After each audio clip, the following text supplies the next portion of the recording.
오늘부터 이제 두아디라 교회를 이제 할 겁니다. 이 두아디라 교회를 하는데 참 시간이 많이 걸렸어요.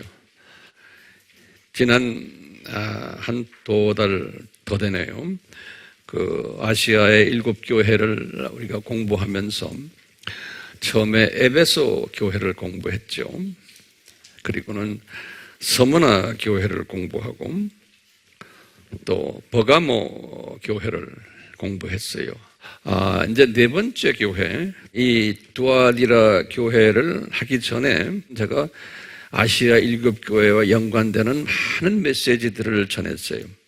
많은 신학적으로 중요한 이슈들을, 이런 걸 기억하시면서 오늘 메시지를 같이 이제 우리가 공부하기를 바랍니다. 우선요, 이 아시아 7교회가 그 구조적인 특징이 있어요.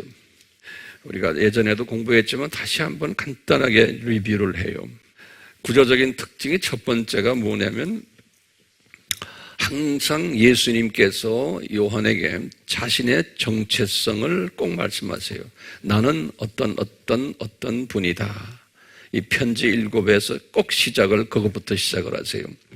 근데 그 자기의 정체성을 이렇게 들여다보면은 그 교회의 문제점이 그 정체성 속에 들어있어요. 다시 말하면 정체성에 걸맞지 않은 행동을 하는 교회인 것을 우리가 공부해 왔어요. 그리고 정체성을 말씀하신 다음에 꼭 예수님께서는 두 번째는 꼭 칭찬을 하세요. 칭찬을 받을 만한 교회에게. 그럼 이게 예수님의 그 사람을 다루시는 방법이에요. 또 똑같이 우리도 항상 그 상대방을 문제가 있더라도 꼭 칭찬부터 하면서 그분과 대화하는 것이 예수님의 방법이에요. 우리가 칭찬에 조금 약하죠. 그래서 항상 칭찬해주는, 그것이 아주 격려해주는, 다른 말로 표현하면 기분 좋게 해주는 이런 대화 방법이 굉장히 예수님이 우리에게 가르치시는 그분의 방법이에요. 세 번째는 칭찬해 주시건 예수님께서 꼭 뭘 하시냐면 꾸중을 받을 만한 교회에게 꾸중을 하세요. 그러니까 칭찬에 그 다음에 꾸중이 따라오는 이런 방법이에요. 네 번째는 꾸중하시고는 꼭 회개를 촉구하세요. 다 하나님의 자녀들에게 지금 하시는 방법이에요. 회개를 촉구하세요. 다섯 번째는요, 이제 우리 자유의지를 발동해서 불순종하면 처벌하겠다 그런다고요. 그러시고는 여섯 번째로 순종하면은 상급을 주겠다 그러신다고요.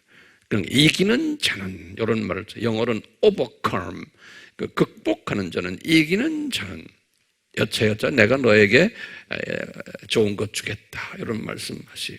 그리고는 마지막 7제로는 항상 끝나는 게 귀 있는 자는 성령께서 그 다음엔 교회들에게라는 복수를 썼어요. 말씀하시는 것을 들을지어다. 근데 예를 들어서 에베소 교회라는 단수 교회한테 말씀하시는데 꼭 끝날 때는 에베소에 있는 교회들에게라는 이런 복수를 쓰세요.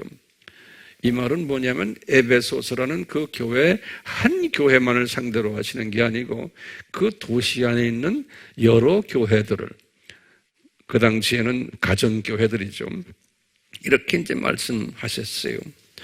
근데 이 7가지의 이 구조적 특징을 이렇게 보면요, 이 예수님이 교회 시대에 7 스타일의 교회들을 미리 다 예정하신 것을 우리가 볼 수 있어요. 예정을 하셨어요. 디자인하셨어요. 그리고는 이 안에 디자인된 예정 속에서 예정된 자유의지를 발동하게 하시는 것을 우리가 안에서 볼 수가 있어요. 예정 안에서 다양한 크리스천들이 그 안에 있으며 그것이 예정된 자유의지를 발동하도록 디자인하신 걸 우리가 볼 수가 있어요. 왜 이렇게 다양하신가? 그러면은 우리가 이제 하나님의 자녀들인데 다양한 거예요. 그것은 우리가 쉽게 보면 하나님의 나라가 저 세상이 계층 사회구나 라는 것을 우리가 짐작을 할 수가 있어요. 근데 계층 사회에서 계급이 어떻게 설정되느냐?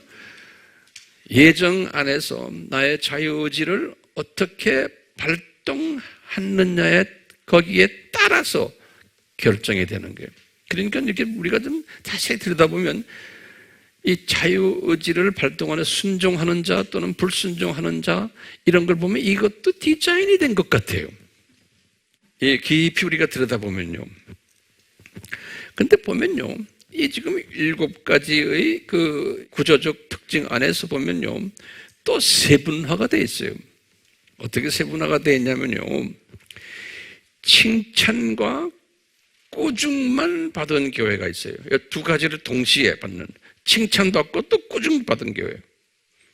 이 교회가 에베소, 버가모, 두아디라예요. 이 3교회예요. 에베소, 버가모, 두아디라. 이 3교회는 칭찬도 받고 꾸중도 받았어요. 이렇게 디자인하셨어요. 2번째는요. 꾸중만 들은 교회가 있어요. 이 교회는 이제 우리가 다음에 하겠지만 4대 교회. 그리고는 라오디게아 교회. 이 2 교회는 꾸중만 받았어요. 칭찬이 없어요. 3번째로는 칭찬만 받은 교회가 있어요. 꾸중이 없이. 이 2 교회는 서머나 교회하고 빌라델비아 교회예요. 우리가 이제 이런 것을 하나하나 분석해서 우리가 이렇게 보면요, 참 하나님의 깊은 오묘한 뜻이 숨겨져 있는 것을 볼 수가 있어요. 자, 그러면요, 다시 이제 제목을요, 아시아 7교회의 영적인 의미가 뭔가? 영적인 의미는요, 교회 시대예요. 다시 말하면 예수님의 초림부터 재림까지 이 시대에 최소한 7가지 스타일의 교회들이 있을 것을 미리 예언적으로 디자인하셔가지고 보여주신 거예요. 2000년 전에. 그런 교회들이 있을 것을. 이것을 가지고 신학자들이 3가지로 신학적 해석을 했다는 것을 제가 말씀드렸어요. 첫 번째는 뭐냐면 세대주의적으로 해석한 신학자들이 있어요. 우리 공부했지만 다시 한번 보시면 세대주의로 해석하는 신학자들은 어떻게 해석하냐면 세대별로 해석하는 거예요. 다시 말하면요, 에베소 교회는 주후 30년에서 100년 기간의 교회들을 이야기한다. 이렇게 잘라버렸어요. 그 세대의 교회다. 서머나 교회는 100년에서 313년까지, 또는 버가모 교회는 313년에서 590년까지, 590년은 그레고리 1세가 첫 교황이 된 해예요. 오늘 배우는 두아디라 교회는 이 세대주의적 사람들은 어떻게 해석하냐면 590에서 1054년까지, 이 1054년은 우리 알다시피 동서교회가 분리된 해. 요때, 요 기간이 교황이 이제 교황 제도가 생겨나면서 굉장히 로마 가톨릭 교회가 부패했던 기간이에요. 요 기간이. 이 기간에 엄청난 부패한 것이 교회사에 보면 있어요. 여기 두아디라 교회 기간이. 그러면 이제 그 다음에 4대 교회는 1054년에서 종교개혁까지 1517년까지를 4대 교회로 보는 거예요. 세대주의적인 해석하는 사람들은요. 그 다음에 이제 빌라델비아 교회는 종교개혁이 있는 1517년부터 1900년까지 빌라델비아 교회로, 선교하는 교회로, 복음주의 교회로 보고요.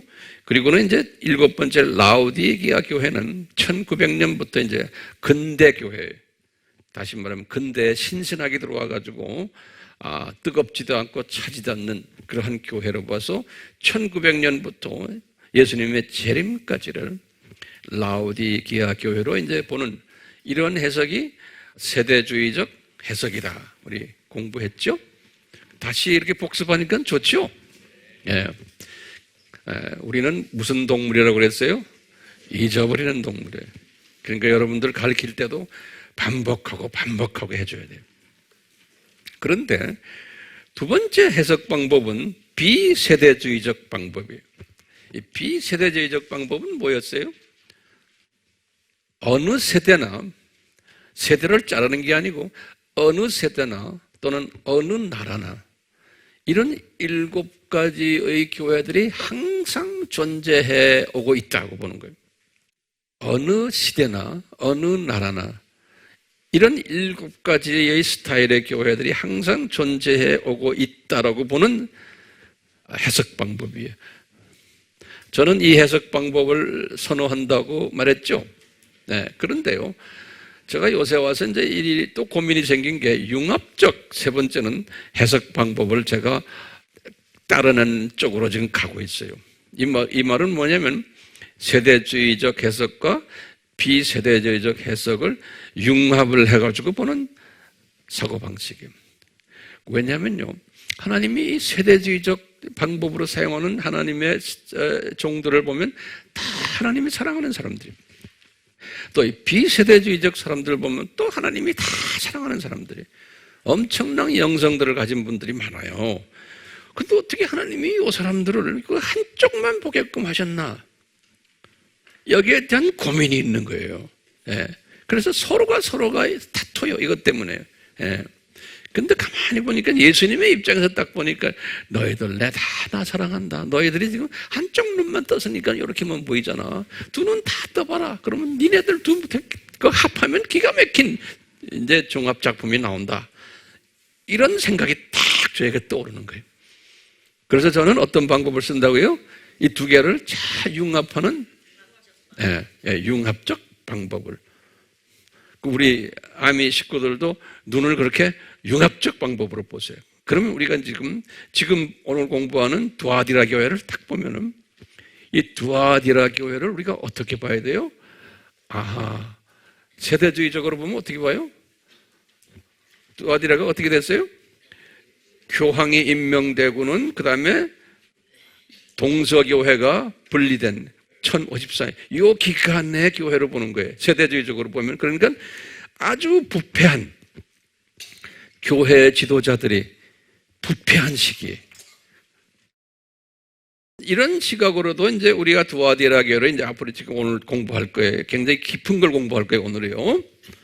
이렇게도 이제 보면서 또 뭐예요? 어느 시대나 지금 오늘날 이 시대에도 전 세계 각 나라마다 두아디라 교회 스타일이 존재한다라고 또 보는 거예요. 비세대주의적 개념이죠. 그러니까요, 우리는 지금 이 두 개를 예를 들면 우리나라 안에도 이런 두아디라 교회가 있는 거예요. 예. 그러면 두아디라 교회가 세대주의적으로 보면은 그 부패된 모습이 우리나라에도 있고, 그러면서 지금 그 당시의 그 부패된 세대주의적 그 기간 동안에 부패된 모습이 지금 이 세대에 그대로 또 있다는 거예요. 그러니까 이 융합적으로 보는 거예요. 자, 그러면 그 다음에 또 봐요. 7 교회는 있지만 우리가 7 도시들이 있어요. 7 도시라는 그 안에 교회가 있는 거예요. 자, 그러면 이 7 도시를 우리가 한번 눈여겨볼 필요가 있어요. 지금 에베소, 서머나, 버가모 쭉 해서 지금 나오는 7 도시들이요. 근데 7 도시들을 딱 보면요, 7 도시가 가지고 있는 공통점이 있어요. 이 공통점이 뭐냐면 이 도시 안에 바벨론 신전이 항상 있었어요. 그리고 로마 황제를 숭배하는 신전이 또 있었어요. 그 도시 안에. 또 뭐가 있었냐면 꼭 그 안에요, 유대인들이 있는 유대교 성전이 시나고가가 꼭 있었어요. 요 7 도시 안에. 그러니까요, 요 도시를 지배하는 세력이 뭘까요? 영적 세력이 바벨론 종교와 숭배 사상 종교와 유대교의 이 세력, 다시 말하면 비성서적인 사탄의 세력들이 지배하고 있는 거예요. 이 도시에. 다시 말하면요, 성서에서 그래서 지금 7그 편지에 보면 이런 말들이 나와요. 서머나 교회에다가 사탄의 회당이다, 이런 단어를 써요. 계시록 2장 9절에, 또는 버가모 교회에 사탄의 자리가 있는 곳, 2장 13절에. 오늘 우리가 배우는 지금 두아디라 교회에는 어떤 단어를 썼냐면 사탄의 깊은 것들, 이런 말을 써놨어요. 2장 24절에. 빌라델비아에는 뭐라는 사탄의 회당들 그랬어요. 3장 9절에. 7 도시들을 그러면 어떻게 우리가 해석을 해야 돼요? 7 도시라는 건 이 교회 시대의 지배 세력들, 다시 말하면 이 세상을 의미하는데 이 세상 안에 있는 지배 세력들이 이 사탄의 세력들이라는 거예요. 그래서 우리 사탄을 이 세상 왕이라고 그랬잖아요. 예. 그러니까 이 도시들은 사탄이 지배하는 도시들이라는 거예요. 이 도시들은 다시 말하면 이 세상이, 그런데 그 안에 7 교회가 있는 거예요. 그러니까 이 사탄이 지배하는 도시, 이 세상이라고 보시고 그 안에 에베소 교회가 있고 서문학의 교회가 있고, 그러니까요, 요 7 교회를 딱 보실 때는 이것이 소수 그룹이요, 다수 그룹이요. 예? 이 에베소 교회, 서머나 교회, 그 안에 있는 메이저 큰 지배 세력이 뭐예요? 아까 세 종교 그룹들이죠? 사탄의 세력들이에요. 사탄의 세력들이 있는데 그 안에 조그마한 가정교회들이 있는 가정교회들이. 그러니까 교회라는 이 의미는 사탄의 지배해 안에 있는 소그룹들이에요. 다시 말하면 이질적 그룹들이에요. 교회라는 것은 비주류 그룹들이, 이 소외된 그룹들이, 또는 핍박과 미움받는 그룹들이, 나그네 그룹들이, 주류가 아니에요. 요 사람들이, 요 크리스천들이 불리움 받아가지고 모여서 예배드리는 요 모임을 에클레시아, 교회라 그러는 거예요. 근데 그 사람들은 아주 소수예요. 근데 요 소수가 모여있는 요 교회를 이제 크게 셋으로 구분한 거예요. 아까 봤지만 칭찬과 꾸중을 하는 교회가 있어요. 요런 교회인데, 요 조그만 안에 크리스천들이 모임인데도 에베소, 버가모, 두아디라 아까 했죠? 꾸중만 받는 또 교회가 있는 거예요. 같은 교회인데 요 조그만 소수 그룹들인데요, 칭찬 없이 사대나 라오디게아, 또는 꾸중이 전혀 없는 칭찬만 받는 교회도 있었잖아요. 이렇게 지금 되어 있는 거예요. 자, 그러면 우리 지난 시간에 제가 이런 이야기 했어요. 이 아시아의 7 교회 스토리가 예정적 스토리인가, 또는 알미니안적, 다시 말하면 자유의지적 스토리인가, 이렇게 한번 우리가 질문을 던져봤어요, 지난 시간에. 그러니까 우리가 뭐라고 대답이 됐어요? 예? 예정적 큰 틀 안에서 조그만 바퀴들이 돌아가는, 작은 바퀴들이 돌아가는 자유의지적, 알메니안적 스토리다. 그러니까 예정적 큰 바퀴 안에서 조그만 바퀴들이 그 안에서 서로가 물려가지고 이렇게 돌아가는 거예요. 네. 근데 이 조그만 바퀴들이 서로가 사이즈가 다르고 모양이 다르고 기능이 다른 거예요. 이 조그만 바퀴들이, 저는 이 예정이라는 큰 틀을 이루기 위해서 이 조그만 바퀴들이 열심히 돌아가는 거예요. 그러니까 지금 우리나라의 모든 이 역사들도 좀 이런 시각으로 우리가 지금 보는 거야. 지금 현재 지금 일어나는 모든 일들을. 이 역동적 관계성이라고 그럴까요? 요 큰 바퀴와 그 속에 깔려있는 조그마한 바퀴들이 서로가 이렇게 관계를 맺어가면서 연계가 되어 있어요. 쭉 가는 거예요. 자, 그러면 이제 이런 서론적인 측면을 먼저 보시고는, 자, 그러면 두아디라 교회에 대해서 우리가 좀 한번 봅시다. 이 두아디라라는 그 도시는 어떤 도시인가? 제가 이렇게 문헌들을 살펴보니까요, 이 두아디라라는 이 도시가요, 언제 두아디라라는 이름이 나왔냐면요, 주전 290년에 이 이름이 나왔다. 그래서요, 그 문헌에는 그랬어요. 셀루커스 1세라고요. 이 사람이 이제 311년에서 280년까지 주전 분인데요. 요 알렉산더 대왕이 330이거든요. 주전. 이때 셀루커스 1세가 자신의 딸 이름을 지어줬는데 그 딸 이름을 가지고서 이 도시 이름을 지은 거예요. 디아테리아라, 여자 이름이에요. 근데 요 마을이, 요 도시가 디아테리아가 되기 전에 있었던 이름이 있어요. 그래서 내가 이 문헌, 저 문헌을 쭉 보니까 딱 한 문헌에서 뭐가 나오냐면요, 전에 있었던 이름이 뭐였냐면 세미라미스였다는 거예요. 기가 막히게요. 세미라미스 알죠? 바벨론 종교의 여신 세미라미스. 그러니까 이 도시는 여자와 관계되는 도시예요. 이 바벨론 종교와 연계된 도시예요. 그래서 이제 이 나중에 보지만 이게 영적 음녀가 있었던 도시예요. 그래서 이 도시에 이제 우리 나중에 공부할 거예요. 이세벨이라고, 이세벨의 영이 있었던 도시. 근데 이 도시가 7교회 중에서 그 문헌에 보니까요, 가장 조그마한 도시래요. 이 도시가 7교회 중에서는. 그리고는 이 도시도 직물 공장이 있었어요. 염색 공장도 있고 그 사업이 번성했는데, 우리 알다시피 사도행전 16장 14절에 그 유명한 빌립보에 가서 장사했던 여기 두아디라 출신인 누구의? 루디아. 여자, 이분도 여자예요. 그러니까 여기 다 여자하고 관계 있어요.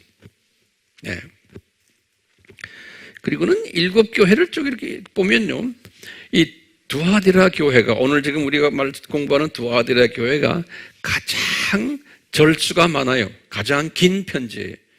12절이 있어요. 신기하게도. 왜냐하면 이 교회 공부가 굉장히 중요하기 때문에 그래요. 그러니까 가장 절수가 많아요. 12절이. 참고로 에베소는 7절밖에 없어요. 에베소는. 서머나 4절밖에 없어요. 버가모는 6절이.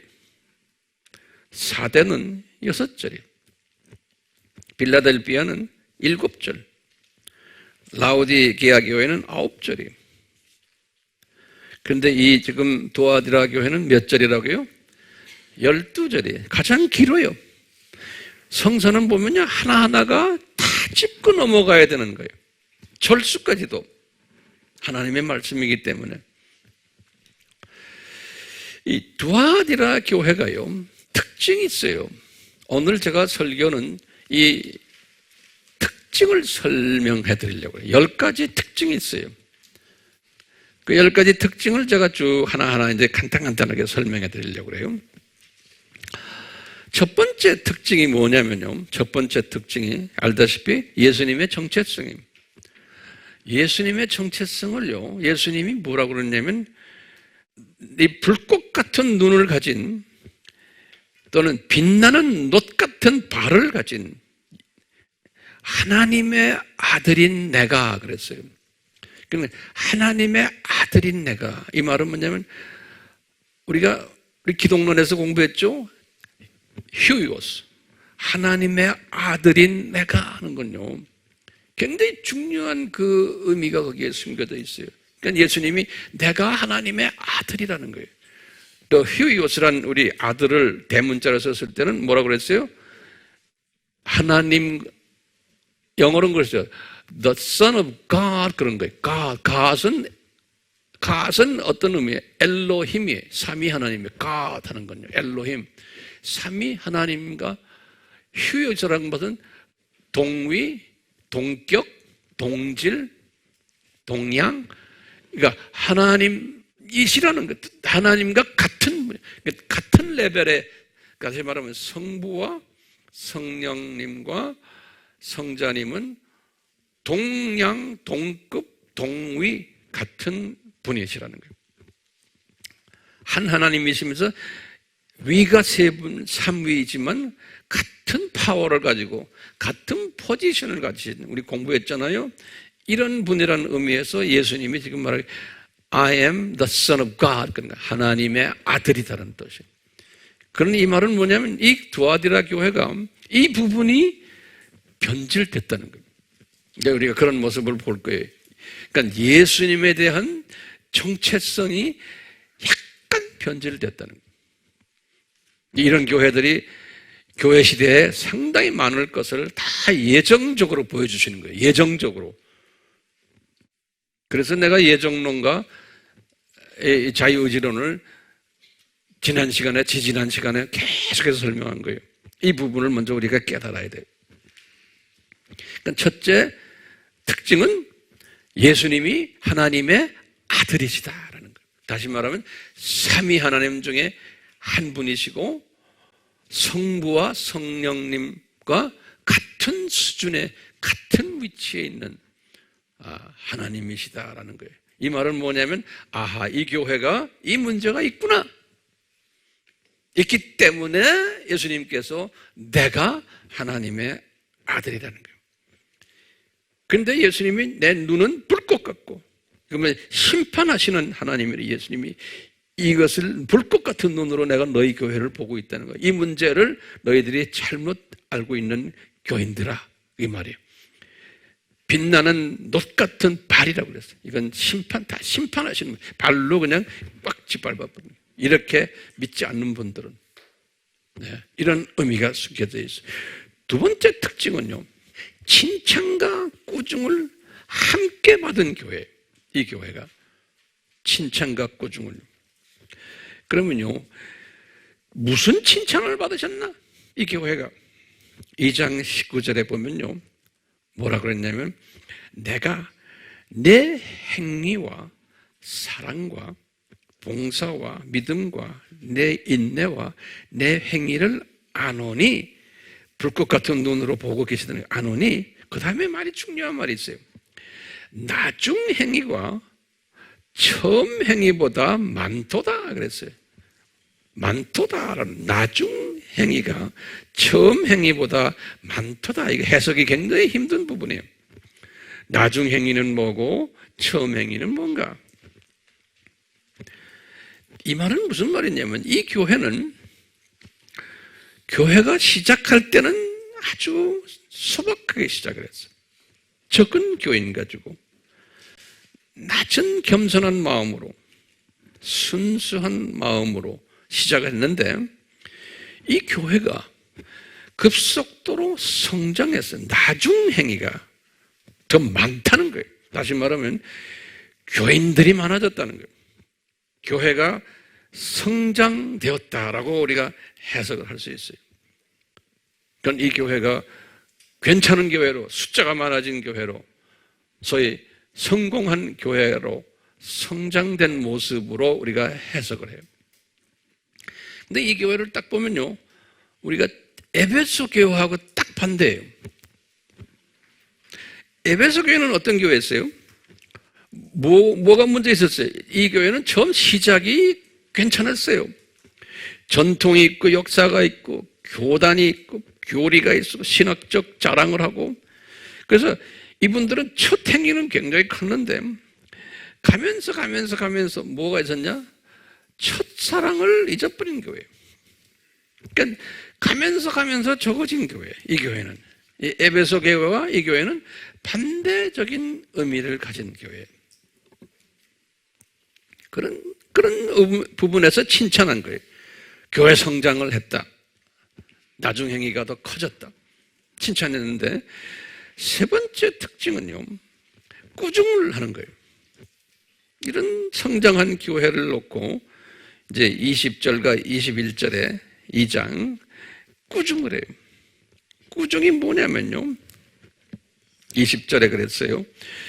자칭 여선지자라고 하는 자칭이라는 말을 썼어요. 이세벨이라는 여자를 용납했다는 거예요. 이 교회가 용납했다는 거예요. 교회가요.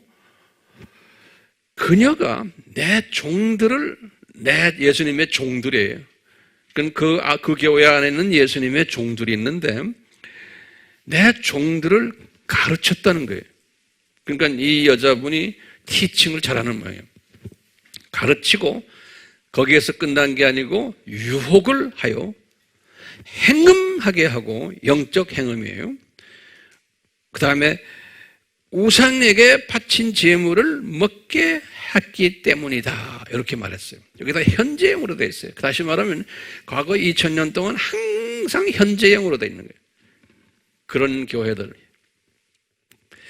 그런데 네 번째 특징은 뭐냐면요, 그녀가 회개하지를 않았다는 거예요. 이 그녀가 누굽니까? 이세벨이 여자 지도자예요. 21절에 내가, 예수님이 그랬어요, 그녀가 회개하도록 기회를 줬는데 그녀가 회개하지 아니하였다 그랬어요. 그러니까 기회를 줬다는 거예요, 예수님께서. 그러니까 기회를 줬는데도, 이게 2000년 전에 예수님이 지금 예언적인 말씀에 기회를 줬는데도 회개하지 아니하였다. 이건 과거형으로 되어 있어요. 다시 말하면요, 이건 지금 예수님이 디자인하신 거 아니에요? 기회를 줬는데도 회개하지 않는 분이 있다는 거예요. 다시 말하면 예정이란 큰 틀 안에서 작은 바꾸들 중에, 지금 이 여자도 작은 바꾸 중에 하나예요. 이 여자가 회개를 하지 않는다는 거예요. 기회를 줬는데도. 그것이 디자인된 것이 2000년 동안 계속 이런 교회들이 있어 왔다는 거예요. 그렇게 기회를 줬는데도 안 한다는 거예요. 이런 특징이 있는 거예요. 조금 고민스럽죠? 자, 그러면서 이제 가봐야 더. 다섯 번째 특징은 뭐냐면요, 예수님이 그녀를 침상으로 던질 거라는 거예요. 22절에 그랬어요. 이게 무슨 의미예요? 회개를 안 했기 때문에 침상으로 던져버리겠다는 거예요. 다시 말하면 더욱 음행을 하도록 예수님이 이끌 것이라는 거예요. 침상으로 던진다는 건요. 그러니까 더 못된 음행을 하도록 예수님이 하시겠다는 거예요. 그러니까 이거 보면요, 이분의 자유의지로 이게 지금 그 침상에 가서 지금 더 못된 짓 해요? 지금 누가 그 더 못된 짓 하도록 지금 하는 거예요? 예수님이, 내가 그 여자가 음행을 더 하도록 침상으로 던져버리겠다는 거예요. 그러니까 여기 자유의지가 있어요? 이 자유의지를 컨트롤하는 뭐가 있어요? 예정이 들어있는 거예요. 안 그래요? 왜들 조용히 해? 그런 느낌이 안 들어요? 다들 똑똑한 분들인데. 네? 그게 신기한 거예요. 여섯 번째 특징이 있어요. 그녀와 더불어 가늠한 자들이 또 있는 거예요. 교회 다니고 있는 소위 크리스천들이 그녀의 영향을 받아가지고 가늠한 자들에게 회개의 기회를 줄 것인데 22절에 그랬어요. 회개하지 않으면 이분들을 대환란에 던질 것이며 사망으로 죽일 것이다 그랬어요. 이 말은 구원이 상실될 것을, 크리스천인데도 이 여자의 가르침에 속임을 받아가지고 많은 기독교인들이 그 교회 안에서 사망으로 던짐을 받는 일들이 있을 거라는 거예요. 이게 예수님의 디자인이요? 아니요? 예? 여러분들, 이게 예수님의 디자인이 아니에요? 예. 여러분들이 들고 다니는 성경이 그렇게 기록되어 있어요. 7번째 특징을 보면요, 교회 다니고 있는 이 사람들이 이세벨의 영의 속임을 받아가지고 이 사탄의 깊은 것들의 속임을 받아서, 다시 말하면 24절에 그랬어요. 이분들이 어떤 반응을 보이는가가 이제 특징이에요. 23절에 보면요, 이분들이 한번 이세벨의 그 속임을 받은 자들은, 가르침을 받은 자들은 23절에 회개할 기회를 주어도 회개를 하지 않는다는 거예요. 이런 속임을 받는 자들이 이 두아디라 교회에 많다는 거예요. 자, 8번째 특징은요, 요런 사람들, 8번째 특징이요, 24절이에요. 24절을 보면 이 교회 안에 이세벨의 영의 영향을 받은 사탄의 깊은 것들을 알지 못하는 자들이 있다는 거예요. 다시 말하면 이세벨의 그 영향 속에서, 이세벨의 가르침에 영향받지 않은 사람들이 있다는 거예요. 그런데 여기 성경의 해석이 굉장히 중요한데, 여기서요, 여러분들이 가지고 있는 성경 한번 보세요. 이 굉장히 중요한 단어가 있는데 그 단어를 한국 킹 제임스 성경이라고 했죠. 근데 이것도 지금 굉장히 심각하게 잘못 번역을 했어요. 킹 제임스 거기 보면 많은 사람들이란 말을 써요. 많은 사람들. 많은 사람들이 영향받지 않은 사람들이 많다라고 써 있어요. 그런데 원어를 보면 호소스라고 그랬어요. 호소스란 말은 뭐냐면 얼마 되지 않는다라는 그런 말이에요. 얼마 되지 않는다. 예. 얼마 정도, 그런 말이에요. 소스라는 말이에요. 호소스라는 단어가요. 그런데 이 킹제임스 여기서는 많다라고 써놨어요. 네, 반대로. 그런데 나머지 그 성경들은요, 우리 NIV들도 똑같이 남은 조그마한 사람들, 또는 스코필드 바이블을 제가 또 한번 들여다보니 거기도 나머지의 좀 저 소수의 사람들. 그런데 요 한국 킹제임스는 요것을 많은 사람이라고 번역해요. 굉장히 중요한 거예요.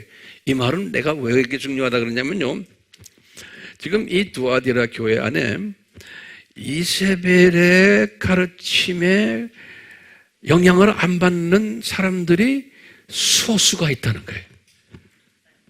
어느 정도의 소수가 있다는 거예요. 근데 그걸 지금 많다고 해놨으니까 그게 말이 됩니까? 안 되는 거예요. 큰일 나는 소리예요. 그래서 제가 원어를 지금 설명해 주는 거예요. 원어가 뭐로 돼 있어요? 호소스라고, 호소스.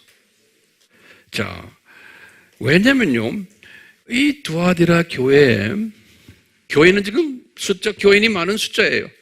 많은 숫자인데, 아까 그랬죠? 교인이 많다고요? 나중에 더 많다고 그랬죠? 그러니까 교회가 발전된 교회예요. 그래서 성장한 교회예요. 성장한 교회인데 이 안에 대부분이 지금 누구의 영향을 받았다? 이세벨의 영향을 받은 거예요. 그런데 이세벨의 그 영향을 받지 않는 소수의 무리가 있다는 거예요. 요 사람들에게는, 거기다 지금 24절에 그랬어요. 이들에게는 어떠한 다른 짐도 지우지 아니하겠노라 그랬어요. 그러니까 이세벨의 영, 사탄의 깊은 것들을 그분들에게는 어깨에다 올려놓지 않겠다는 거예요. 다시 말하면 이게 굉장히 중요한 개념이에요. 이 소수들은 다시 말하면 우리가 남은 자들이라고 그러지 않습니까? 남은 자들에게는 이세벨의 영향에 들어가지 않도록 주님이 딱 보호하겠다는 거예요. 이게 예정적이면서 뭐예요? 하나님의 의지가 거기 있는 거예요. 아무리 할래도 이 사람들은 보호를 받는 거예요. 다 신기하죠? 예? 지금 보세요. 이런 두아디라 교회 같은 교회가요, 과거 2000년 동안에 항상 있어 왔어요. 오늘날은 더 심해요. WCC 안에 들어와 있는 대부분의 교단들이요, 다 여기에 속해 있어요. 우리나라도요, 지금요, 이세벨의 이 영에 속해가지고 WCC에 다 들어가 버린 거예요. 우리나라 교회들인데. 그래가지고요, 교회들은 커요. 근데 그 안에 지도자들은 다 이 제자벨 스피릿이라고 그래요. 이사벨의 스피릿을 받은 사람들이 엄청나게 많은 거예요. 근데 그 안에서 소수가 보호를 받는 사람들이 있는 거예요. 그거는 은혜. 그렇죠? 은혜로 보호받는 사람들이 있다는 거예요. 그러면서요, 9번째 특징이 뭐냐면요, 25절에 은혜로서 보호를 받은 사람들에게 당부하는 것이 있어요. 너희가 이미 가진 것을 내가 올 때까지 굳게 잡고 있어라 그랬어요. 그러면 이게 지금 보면요, 내가 올 때까지라니까 2000년 동안에 예수님이 아직 오시지 않았는데, 요 내가 올 때까지를 어떻게 해석을 해야 돼요? 과거에 죽은 사람들은 우리가 이렇게 해석하는 거예요. 예수님이 예수님이 오셔서 이 사람들 데려가시잖아요. 그렇죠? 과거에 죽은 사람들은. 그런 의미에서의 내가 올 때까지고, 그것도 우리가 좀 시간적인 측면에서의 내가 올 때까지는 예수님의 공중 재림으로 보시면 되고, 지금 우리 때의 내가 올 때까지는 죽음을 경험하지 않는 사람들의 입장에서는요. 예. 그러니까요, 내가 올 때까지 이 굳게 잡고 있어라. 굳게 잡고 있어라. 그러니까요, 여기 지금 예정이 된 사람들인데도 그 안에 뭐를 지금 이야기해요? 자유의지를 발동해서 굳게 잡고 있어라. 다시 말하면 순수 복음은 지금 여기서 지금 예수님이 하나님의 아들이라는 것을 굳게 잡고 있어라 이거예요. 기독론이 이렇게 중요한 거예요. 삼위일체론하고요. 이 삼위일체론과 기독론을 굳게 잡고 있어라. 10번째 특징은요, 이기는 자는, 끝까지 지키는 자는 내가 너희들에게 약속이 있다는 거예요. 그랬으면서요, 이 약속을 딱 보면요, 기가 막힌 약속이에요. 지금 이 약속 잘 들으세요. 26절이에요. 성서를 보세요. 직접 성서 보세요. 이제는 내가 불러주는 것만 하지 말고 자기 성서를 보세요. 뭐냐? 민족들을, 자 보세요. 여기 지금 잘 들으셔야 돼요. 민족들을 다스리는 권세를 줄 것이요, 또는 27절에 철장으로, 쇠막대기란 소리예요. 쇠막대기로 그들을, 민족들을 다스릴 것이요, 그들이 질그릇같이 산산조각으로 부서지리라. 여기서 지금 말하면 그들을, 또는 민족들, 이분들이 누군가? 지금 이 말씀을 딱 보면요, 권세를 가졌는데 쇠막대기를 들고서 그들을 산산조각 내는 파워를 가진 자들이라는 거예요. 자, 이 말씀이 어떻게, 이건 대단한 약속인데요, 이 말씀이 그대로 누구한테 하신 말씀이냐면, 예수님께서 공중에서 혼인잔치 했죠. 예수님께서 이제 혼인잔치를 계시록 19장 11절에서 16절에 했어요. 혼인잔치를. 계시록 19장 11절에서 16절에 혼인잔치를 마치시고는 이분이 지상으로 재림하는 거예요. 계시록 지상 재림이 이제 쭉 이제 나오는데요. 이제 지상으로 재림하면서요, 19장 11절에서 16절은 지상 재림 장면이에요. 지상으로 재림을 하시면서 요 말씀을 그대로 요한이 기록했어요. 예수님이 민족들을 다스리는 권세를 가지고 내려오신다는 거예요. 그 다음에 철창으로 그들을 다스리며 그들의 질그릇같이 산산조각 내시겠다고 하시면서 예수님이 지금 이런 분이시라는 것을 설명하면서 요한이 계시록 19장 11절에서 16절에 그러면서 너희들에게 새벽불을 주리라 그랬어요. 이 새벽불은 예수님이거든요. 계시록 22장 16절에 오늘 마지막 말씀이 새벽불을 줄이라. 다시 말하면 너희들이 민족을 다스리는 권세를 가지고 철장으로 그들을 가지고 질그릇까지 부수는 이런 약속을 내가지고 너희들에게 새벽불을 줄이라. 이렇게 말씀하시고는 두아디라 교회의 말씀을 끝냈어요. 자, 그러면은 도대체 왜 예수님이 공중에서 지상으로 재림할 때 그 모습을 이 사람들에게 준다 그랬을까? 저는 이렇게 생각해요. 예수님께서 이분들, 지금 요 소수의 사람들 중 이세벨의 영향을 받지 않는 요 사람들에게는 잘 견디면은 너희들은 어떤 사람이 되느냐면 공중 혼인잔치에 들어가는 사람들이라는 거예요. 그래가지고는 예수님이 지상에서 내려오실 때 같이 내려오는 그 팀들이라는 거예요. 예, 내려오는 팀들이에요. 공중 혼인잔치에 참여했다가 내려오는 지상 재림 때 예수님과 함께 내려오는 팀으로 너희들이 복을 받겠다는 거예요. 이 내려온 팀들은 어떻게 돼요? 내려온 팀들은 천년왕국 때 왕같이 되죠. 그 다음에 저 세상에서도 왕같은 존재들이에요. 우리 다 공부했어요.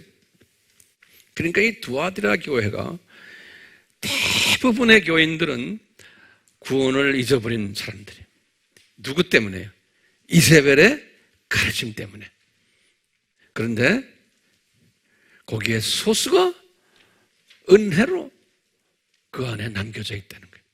이 사람들은 굉장히 그 교회 안에서 믿음 생활을 힘들게 할 사람들이에요. 그러니까 거기에 대한 대가가 있는 거예요. 어떤 대가를 주시겠다고 꼭 붙잡고 있으면 공중 혼인잔치에 참여하는 예수님의 신부가 되는, 나중에 천년왕국 때 왕같은 제사장이 되는 높은 계층에 있는 사람들이 되겠다고 지금 말씀하시는 거예요. 자, 그러면 이 자칭 선지자라고 하는 이세벨은 누구인가요? 이게 중요한 말씀들이에요. 지금부터 이제 본론적이면서 결론적인 말씀을 제가 드리려고 그래요. 도대체 이세벨은 누군가? 이제 두 가지 학설이 있어요. 첫 번째는 뭐냐면요, 이세벨은 당시 두아디라 교회에 있었던, 실제로 1세기 때 이 편지를 쓰실 때 존재했던 세력 있는, 영향 있는 여선지자였다라고 보는 학설이 있어요. 그런데 그 내용을 보면 그렇지 않은 게 많아요. 두 번째 학설은요, 구약에서 이미 존재했던, 다시 말하면요, 북이스라엘의 8대 왕이 아합 왕이라고 했어요. 아합 8대 왕이에요. 요분이 연대가 재임 기간이 주전 874년에서 853년까지의 재임했던 아합 왕이, 요 아합 왕이 아내로 데려온 사람이에요. 아합 왕의 아내인데 이 여자는 그 옆에 있는 시돈, 지금의 레바논이에요. 시돈 왕 엣바알, 이름이 바알에다가 엣을 붙였어요. 영어로는 ETH, 엣바알 그랬어요. 그 왕 이름이에요. 어느 나라 왕이에요? 시돈 왕이에요. 이 시돈 왕, 그 바알 믿는 시돈 왕 엣바알의 딸이에요. 요 이세벨이 열왕기상 16장 31절에 지금 이세벨이 누구란 건지 알겠죠? 그러면 이거를 지금 오늘 두아디라 교회의 내용에서 이세벨은 그러면 누구냐? 당시에 실존했던 잔가, 그 여잔가? 안 그러면 구약 때에 나타났던 그 이세벨을 상징적으로 이야기하는 건가 할 때 내가 볼 때는 융합적으로 두 개 다라고 보면서 한번 봅시다. 그런 여자가 실제 있었고, 그러면서 지금 그 여자를 가지고서는 구약 때의 이세벨의 모습을 적용시켜 가지고 오늘 말씀을 풀어나가시는 거예요. 자, 그러면 이세벨의 영향력이 어떠했는가? 이 여자가요, 북이스라엘의 아합 왕이에요. 8대 왕이 이 아합 왕의 부인이 된 것 때문에 아합 왕이 완전히 영적으로 타락해버리고요. 열왕기상 21장 25절 26절에 보면 그런 말이 써 있어요. 열왕기상 21장 25절에서 26절에 나중에 셀 때 한번 보세요. 그리고는 이 여자 때문에 이 왕이 바알 성전을 하나 지었고요. 사마리아라는 건 북이스라엘의 수도예요. 또 사마리아의 아세라 성전까지 다 지은 이 여자 때문에. 바알은 누구예요? 세미라미스예요. 아세라가 세미라미스예요. 바알은 바알이죠. 누구예요? 니므롯이에요. 이런 성전을 지었다고요. 열왕기상 16장 31절에서 33절에 기록되어 있어요. 그러니까요, 이 북이스라엘이라는 나라는 이분이 지금 8대 왕이에요. 그러니까 1대 왕부터 시작해서요, 쭉 7대까지도 영적 타락이 있어 왔어요. 계속해서 이 우상을 섬기는 일들이 있어 왔지만 이 8대 와서 이 여자 때문에 더 심해진 거예요. 그러니까 두 번째로는 이 여자가 또 어떤 여자냐면요, 주의 선지자들을 죽였던 여자예요. 다시 말하면요, 이 여자가 이런 짓 하는 거에 대해서 비난했던 대표적인 선지자가 누구예요? 엘리야예요. 엘리야. 그렇죠? 근데 엘리야만이 아니에요. 많은 선지자들을, 엘리야와 비슷한 선지자들을, 이름 기록이 안 된 많은 선지자들을 복수로 됐어요. 죽였다 그랬어요. 열왕기상 18장 13절에. 다시 말하면 예수 그리스도 외에는 구원이 없다라고 말하는 그런 사람들을 두아디라 교회에서 왕따시키는 거예요. 다시 말하면 다원주의 쪽으로 가지 않는 교회는 그 교회 안에서 이 세력들이 왕따시키는 거예요. 이 여자 하나의 가르침 때문에. 또 세 번째로는요, 이 여자가 얼마나 세력이 세냐면은 이 여자의 수하에서 이 여자가 지공하는 밥상에서 밥을 먹는 이방 선지자들의 숫자가 기록이 되어 있어요. 열왕기상 18장 19절에 기록이 됐어요. 뭐라고 기록되어 있냐면요, 이 여자 밑에서 일하는 바알 선지자가 450명이고 이 여자 밑에 있는 아세라 선지자가 400명이다 그랬어요. 그래서 이제 이 팀들하고 나중에 이제 누구하고 엘리야하고 다투는 게 나오죠. 예, 그러니까 이 여자가 이 교회 안에서 엄청난 영향력을 가진 여자예요. 다시 말하면 이 교회 안에 이 다원주의와 이런 것을 선호하는 교회의 목사들, 부목사들, 장로들, 권사들이 왕창 많은데 그 안에서 세력을 부리는, 이 사람들이 세력을 부리는 거예요. 교회 안에서요. 예. 근데 그 안에 보면 그 엘리야나 주님의 선지자들이 숨겨져 있다고 그랬죠? 이런 상황 속에서 엘리야를 이세벨이 죽이려고 했어요. 나중에 갈멜산 사건 이후에. 그래서 엘리야가 어디에서? 호렙산으로 도망갔어요. 그건 어쩔 수 없어요. 숫자 게임에서 이길 길이 없는 거예요. 열왕기상 19장 1절에서 18절에 보면 호렙산으로 피신한 이야기가 쫙 나와요. 그러니까 이 여자는요, 어떤 여자냐면 교회 안에서 이 영적 타락을, 성적 타락을 교인들이 용납하도록, 이 말이 굉장히 중요해요. 용납이라는 단어, 또는 허용하도록. 영어로는 tolerance라고 그래요. 왜? 이야기대로 저 사람 이야기가 우리 상식에 맞고 괜찮다라고 보는 거예요. 그러니까 교회 안에서 목사들도, 신학자들도, 장로들도, 권사들도 괜찮게 보이는 거예요. 그러니까 이 여자의 가르침을 교회가 용납한 거예요. 오늘 두아디라 교회 이야기도 보면 이세벨의 가르침을 용납했다고 했어요. 그렇기 때문에요, 이 굉장히 중요한 게 이것을 주님이 디자인하신 거예요. 교회 안에 이 이세벨의 가르침을 용납하는 일들이 일어날 거라는 거예요. 교회 시대에. 그럼 다시 말하면요, 타협하는 거예요. 이 세상과. 또는 이 세상의 이 모든 가르침과 편의주의예요. 편의주의. 그렇게 하는 게 더 좋아 보인다. 또는 절충하는 게 절충주의라고 그럴까요? 이 인본주의, 사람을 먼저 생각하는 거예요. 그래서 하나님은 사랑이신데 우리가 사람을 사랑해야 된다. 그래서 인본주의가 나오면서 우리와서는 인권주의죠. 지금 우리나라가 지금 여기에 지금 빠져버린 거예요. 우리나라 교회만이 아니고 비기독 크리스천들도요. 그래서 어디까지 갔어요?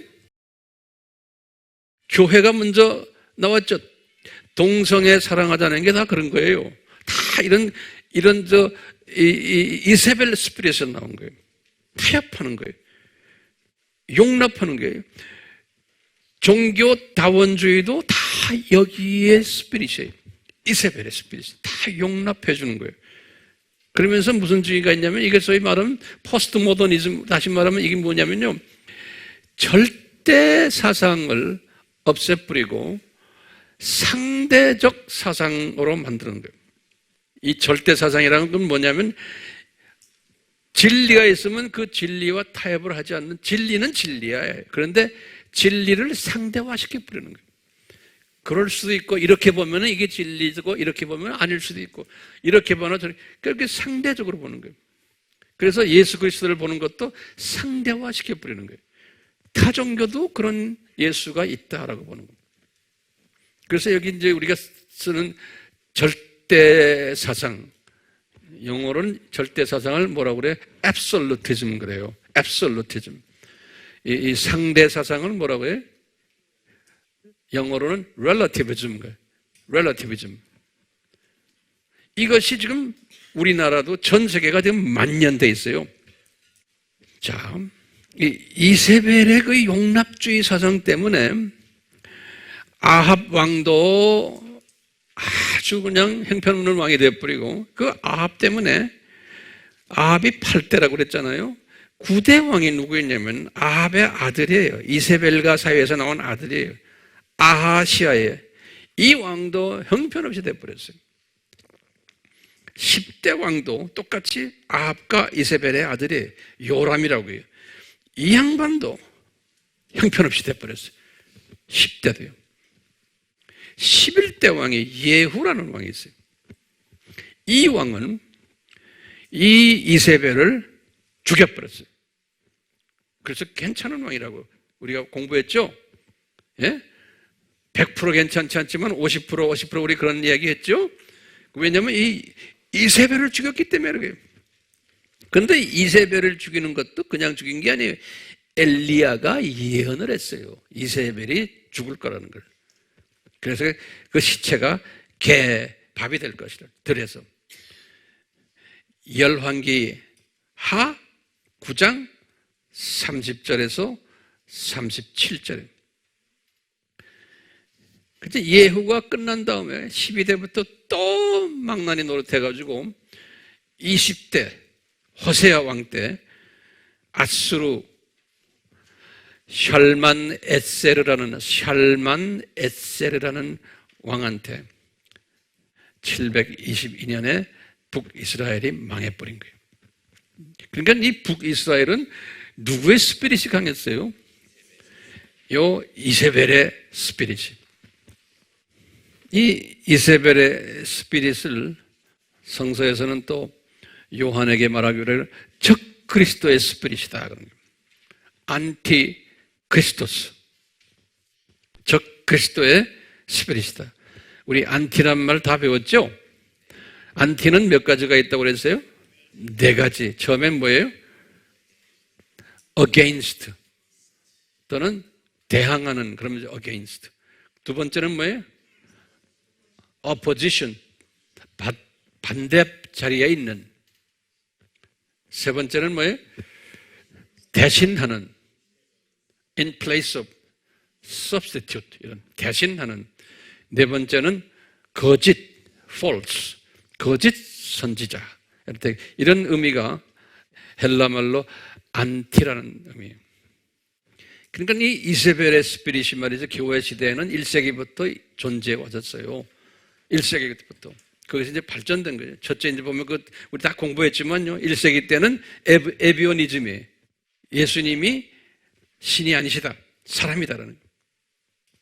이 적그리스도의 스피릿이. 1세기와 2세기 때는 영지주의. 예수님이 사람이 아니고 하나님이라는. 세 번째는 양태론임. 삼위일체를 일위일체로 보는 거예요.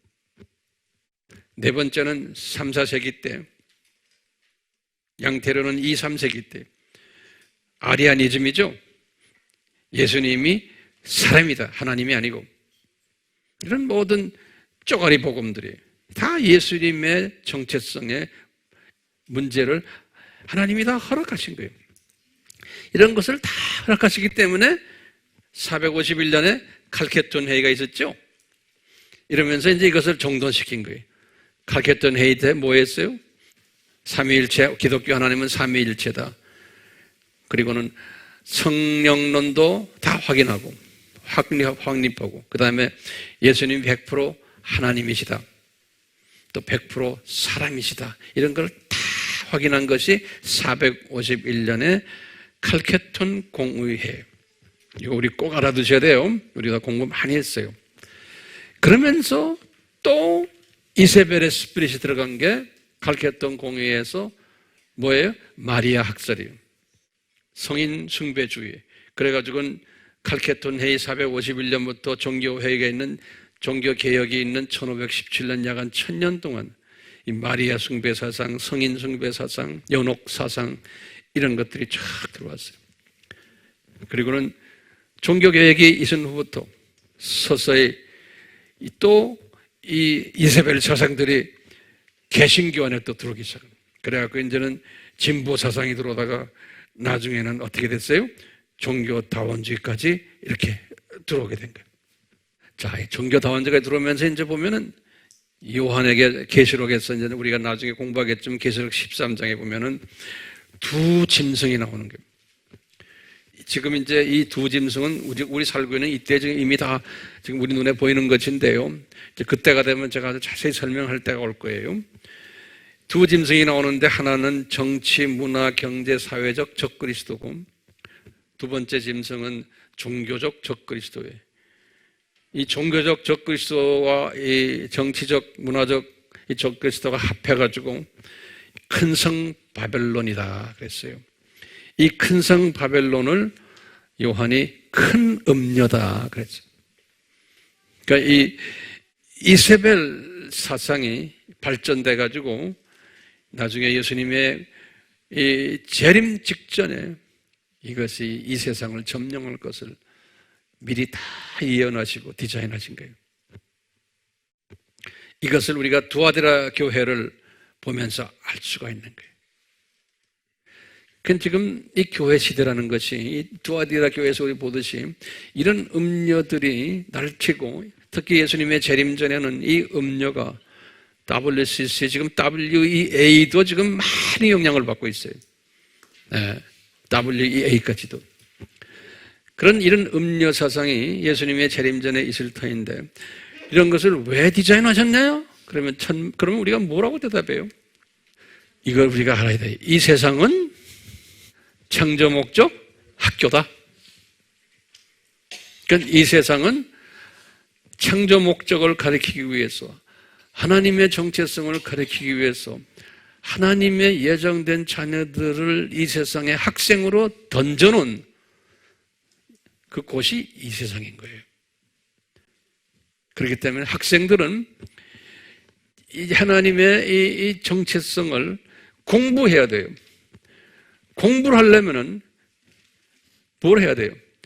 탄산가스를 이 이세벨 사상을 잔뜩 집어넣어 줘야지만 진짜 공기의 중요성을, 산소의 중요성을 깨닫게 되는 거예요. 그러니까 우리가 살고 있는 이 세상은 점점 더 탄산가스가 많아져서 이 이스벨, 이 제제벨, 이 스피릿이 점점 더 많아지게 되어 있는 거예요. 오늘 두아디라 교회를 봐도 그러는 거예요. 그러면서 그 안에 소수의 하나님의 자녀들이 숨겨져 있고 남겨져 있다는 거예요. 너희들 그런 사람이 되라 그러는 거예요. 그래서 바울이 이것을 깨달았잖아요. 바울이 그랬어요. 우리 잘 아는 전신갑주를 입어라 말할 때 에베소 6장 12절부터 17절에 바울이 뭐라고 그랬어요? 우리가 지금 싸움하는 것은, 바울이 지금 싸움하는 것은, 이 선교를 다니면서 많이 가르치는 것은 뭐라고 그랬어요? 혈과 육에 대한 싸움이 아니라는 거예요. 우리는 학생들은 지금 우리가 지금 여기서 싸움하는 것은, 이 세상 사는 싸움이 뭐라고 그랬어요? 이 싸움은 영적 정사들과 권세들과 어둠의 세력들과 영적 악한 세력들과 싸움하는 거다는 거예요. 다시 말해, 이놈들이 이 학교의 교감 선생님 팀들이에요. 이 팀들이 우리를 이렇게 훈련시킨단다, 교감이. 그러다가 이제 학교가 다 끝나면은 이 학교가 폐교할 때 이 교감 팀들 다 어디다 집어넣어요? 전부 불못으로 들어간단다? 그랬잖아요. 근데 우리가 지금 살고 있는 이 세상이 악해져야 돼요? 안 악해져야 돼요? 악해져야 되는 거예요. 그 다음에 이 세상이 이사벨의 그 가르침에 지배를 받는 세상이 되어야 돼요? 안 되어야 돼요? 돼야 되는 거예요. 우리가 가지고 있는 세계관을 우리가 이런 식으로 봐야 되는 거예요. 지금 우리나라가 지금 여러 가지 지금 뭐 정치, 문화, 경제 다 어렵잖아요. 이렇게 돼야 돼요? 안 돼야 돼요? 돼야 된다고 해서 가만히 있으면 되는 게, 그 큰 그림 속에서 돼야 되는데, 바퀴가 돌아가는데 그 안에 조그만 바퀴들이 또 있어요. 그 바퀴들은 뭐냐면 요놈이 돌아가는 것을 옆에서 대항하는 대항마 바퀴들도 그 안에 다 들어있는 거예요. 빨리 가는 걸 천천히 돌리고 다 있는 거죠. 우리가 지금 그걸 하고 있지만 내가 했다고 해서 이 세상은 더 좋아집니까? 안 좋아져. 그러니까 예수님께서는 우리가 자유의지를 발동해서 요 역사 바퀴가 돌아가는 걸 가지고 지금 제즈벨 스피릿이 지배하는 걸 안타까워서 좀 요놈 때문에 그래서 열심히 좀 돌아가지 않도록 좀 하려는 그 세력들 있잖아요. 그거 요새 기도하는 거예요. 우리가 기도하는 그 자체, 기도했다고 해서 그게 안 돌아가는 게 아니잖아요. 그렇지만 기도하는 그 자체를 이뻐하는 거예요. 멍하니 가만히 있는 게 아니에요. 이런 세계관을 가지시길 바라요. 우리 같이 기도합시다. 하나님 아버지, 오늘 두아디라 교회의 모습을 보여주시고 그 속에 깔려있는 예수님의 심정을 우리가 섭렵했습니다. 바랍기는 우리에게 예수님의 그 큰 세계관을 볼 수 있는 그러한 시각을 날로 더해 주시고, 그래서 이 세상을 보는 시각이 남달리 큰 바퀴 안에서 조그마한 바퀴들이 돌아가는 걸 보며 그 안에서 주님께 영광 드리고 주님의 뜻을 찾는, 그러면서 그 안에서 내가 할 일이 무엇인지를 깨닫는 그러한 지혜자가 되도록 은혜 베풀어 주시옵소서. 예수님의 이름으로 기도드리옵나이다. 아멘. 지금 이 시간은 우리 예수 그리스도의 무한하신 은혜와 하나님 아버지의 극진하신 사랑하심과 성령님의 계속적으로 만지심이 우리를 떠나지 않기를 축원하옵나이다. 아멘.